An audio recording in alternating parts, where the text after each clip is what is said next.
A little bit of a backstory. These trees here were cut down in my neighborhood. My camera's not really focusing so well, but anyway, so these trees were cut down. I saw them, thought, great, I'll make some furniture, pick them up. They're pretty cool. They're really huge, not gonna fit in my car. Backstory done. And right here is an eastern-eyed beetle. Eastern-eyed click beetle, that is. And at first I saw it and I thought it was like a frog or a little lizard or something, because this thing is huge. It's about 2.5 inches long. Maybe not, maybe 2 inches long, but 2 1/4, 2.5, something like that.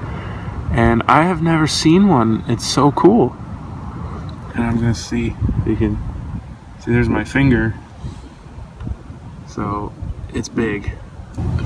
So that's really cool. It blends in so well. Look at that, doesn't he look like a little gecko or something? A little frog? Let's see if we can get some macro. Yeah, there we go. And it's raining a little bit, so it's wet. But this is a click beetle, so I would love to see it click. That would be cool. Little fact about click beetles: they can actually withstand the most G-forces of any animal. Upwards of, I think, 400 Gs when they click. And what happens is similar to how a grasshopper's legs work. I was going to try to explain this by comparison to grasshoppers and mantis shrimp and pistol shrimp, because they're pretty well-known creatures, probably more so than the click beetle, but it's unnecessary.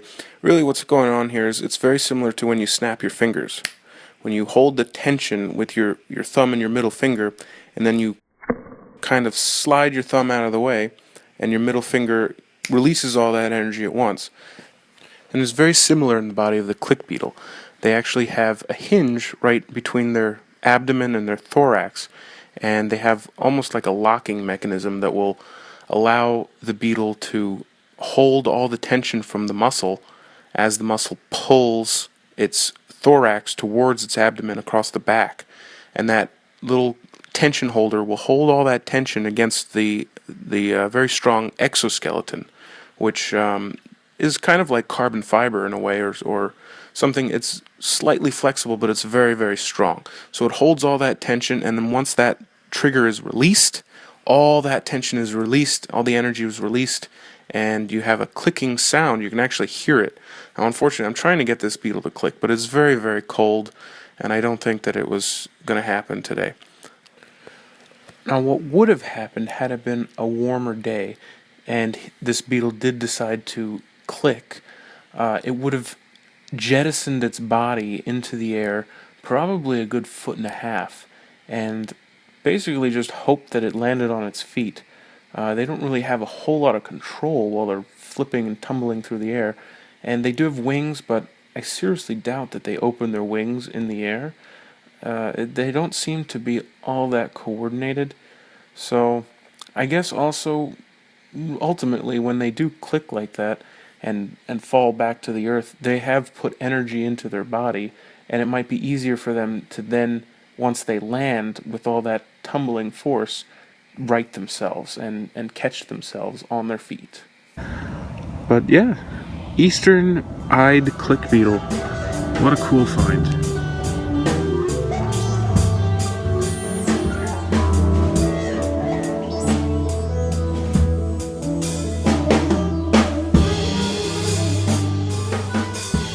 Hey there, YouTube. This is Michael Leary, or Aiken Drum, however you know me.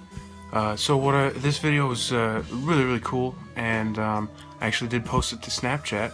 And so if you follow me on Snapchat, you saw it, so that was cool. If you don't, now's your opportunity. So I'm gonna put on the link here, the little screen, little ghost guy. All you have to do is hold your phone up when you're on Snapchat, and you just hold it up there, and you can follow me. I'm not sure how it works.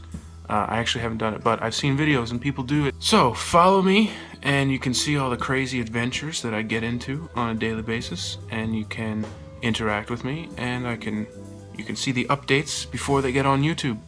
So cool. See you on Snapchat.